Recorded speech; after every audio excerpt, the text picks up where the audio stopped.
25 तारखेपासून सोयाबीनची खरेदी सुरू केली. किती नोंदणी झाली आणि किती खरेदी झाली? आतापर्यंत नोंदणी 1253 झाली.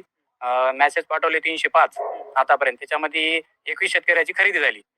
रिजेक्ट व्हायले डागेल असल्यामुळं आणि माती जास्त असल्यामुळे रिजेक्ट व्हायले माल. आतापर्यंतची खरेदी झालेली आहे 252 क्विंटल.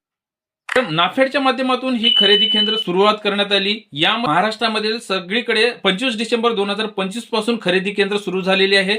सोयाबीन खरेदीला सुरुवात झाली, मात्र सोयाबीन नेऊन शेतकऱ्यांचे परत आणण्याची वेळ शेतकऱ्यावर येत आहे. विशिष्ट प्रकारच्या नियम अटी घालण्यात आलेल्या आहेत. नेमकं या शेतकऱ्यांना हे माल परत का आणावा लागतोय, यामध्ये नेमकं निकष नियम काय लावण्यात आलेले आहेत, यामध्ये डॅमेजचे प्रमाण काय आहे, मावचरचे प्रमाण काय आहे, याबद्दल शेतकऱ्याच्या माध्यमातून एक नांदेड बातमी अर्धापूर तालुक्यातील ही बातमी समोर आलेली आहे. नेमकं शेतकऱ्याच्या माध्यमातून नेमकं काय अटी निकष लावण्यात येणार आहेत त्यांच्याच माध्यमातून थोडक्यात जाणून घेण्याचा प्रयत्न करणार आहोत. त्यांचे माल वापस आणण्याची त्यांच्यावर वेळ का आलेली आहे ते जाणून घेऊ. नांदेड, अर्धापूर आणि मुदखेड या 3 तालुक्यासाठी जे आहे ते नाफेडद्वारे या ठिकाणी सोयाबीनची खरेदी. आतापर्यंत नोंदणी 1253 झाली.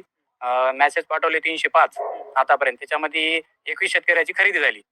रिजेक्ट व्हायले डागेल असल्यामुळं आणि माती जास्त असल्यामुळे रिजेक्ट व्हायले माल. सोयाबीन आणले चौघांनी, 2 ट्रॉल्या जोडून आणले. त्याच्यामध्ये जवळपास 100 क्विंटल सोयाबीन आहे आमचं. त्याच्यामध्ये एक जणाचा माल पसंत केला, बाकी तिघाचा माल कॅन्सल केला. काय तर माती आहे, डाळ आहे, डागी आहे, काडी आहे असं म्हणून. जे डॅमेजचं जे प्रमाण होतं पहिलं 5% होतं, यावर्षी 3%वर आणले त्यांनी.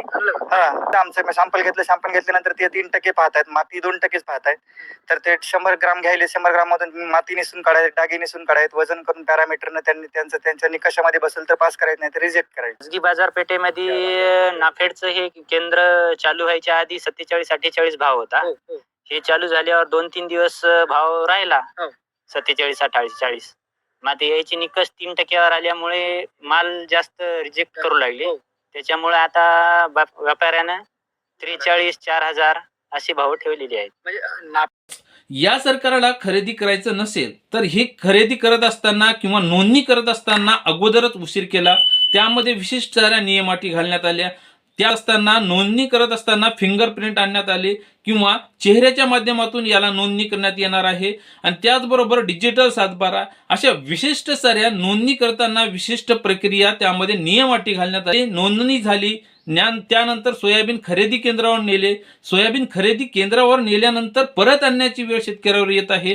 त्यामध्ये सोयाबीन खरेदी केंद्रावर विशिष्ट साऱ्या नियम अटी घालण्यात येत आहेत. त्यामध्ये आता गेल्या वर्षीच्या तुलनेत 5%हून या 3%वर ही माती जे काही काडी, कसपट आणि माती, डाळ अशा पद्धतीची जे काही टक्केवारी असते ती 5%हून 3%वर आणण्यात आलेली आहे. नेमकं या सरकारला, या नाफेडला, ह्या हमीभाव केंद्राला या माध्यमातून शेतकऱ्यांचे सोयाबीन खरेदीच करायचे नसेल तर नेमकं ही प्रक्रिया का राबवली? फक्त त्यांना कागदोपत्री या सरकारला दाखवायचे आहे का? असे विशिष्ट सारे प्रश्न शेतकऱ्यांच्या मनामध्येच निर्माण झालेले आहेत. आणि शेतकऱ्यावरती हा अन्याय का होतोय आणि विशिष्ट मदत देत असतानाही विशिष्ट प्रकारे अन्याय केला जातोय. इतर राज्यांचे ज्याप्रमाणे खरेदी केंद्र चालू आहेत आणि ती जवळपास बरेच अर्धा कोटा खरेदी करणं झालं आहे, मात्र या राज्यामध्ये जवळपास 300 ऑनलाईनने SMS पाठवतात, त्यामध्ये 19 जणांचे खरेदी होते. मग अशा पद्धतीने जर खरेदी केले तर यांचा टप्पा गाठणार का? अशा विशिष्ट प्रकारे यांना नेमकं चांगले सोयाबीन कसे मिळेल? अतिवृष्टी झाली ही तर राज्यामध्ये सगळीकडेच परिस्थिती निर्माण झालेली आहे. मग चांगले सोयाबीन येणार कुठून असा मोठा प्रश्न शेतकऱ्यांच्या मनामध्ये निर्माण झालेला आहे. आणि बाजारपेठेमध्ये नेले असता बाजारपेठेमधील नाफेडचे केलेले माल हे बाजारात येत आहेत आणि मोठ्या प्रमाणावर बाजारात आवक निर्माण झाल्यामुळे सोयाबीनचे दर पडलेले आहेत. आता यापूर्वी नाफेडची खरेदी केंद्र सुरू होण्या अगोदर जवळपास 4800 पर्यंत सोयाबीनचे भाव गेलेले होते. आणि आता हे नाफेडचे खरेदी केंद्र सुरू झाल्यानंतर तेथे माल रिजेक्ट होत आहे आणि बाजारामध्ये मोठी आवक निर्माण झालेली आहे.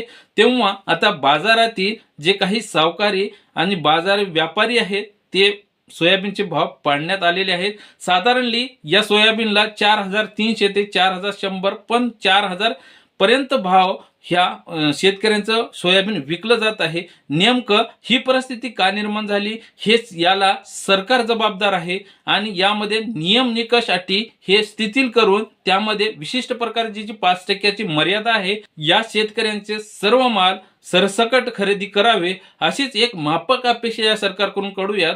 तर मित्रांनो, ही माहिती तुम्हाला अवश्य उपयोगी पडेल ही आशा करतो. त्याचबरोबर यापुढील येऊ घातलेल्या इलेक्शनमध्ये नेमकं या सरकारला स्वतःची जागा, त्यांची जागा दाखवायची आहे हेच विसरायचं नाही. जेव्हा सरकारवर वेळ येते तेव्हा त्यांना त्यांची आणि शेतकऱ्याची किंमत कळली पाहिजे हे तुम्ही लक्षात ठेवलं पाहिजे. तर मित्रांनो, ही माहिती तुम्हाला अवश्य उपयोगी पडेल ही आशा करतो. या चॅनलवरती नवीन असाल तर या चॅनलला सबस्क्राईब करा व बेल आयकॉनची घंटी दाबून वेळोवेळी येणाऱ्या अशाच नवनवीन व्हिडिओची अपडेट तुम्ही मिळवत राहा. पुन्हा भेटूयात. तोपर्यंत तुमची व तुमच्या जवळच्या माणसांची काळजी घ्या. धन्यवाद.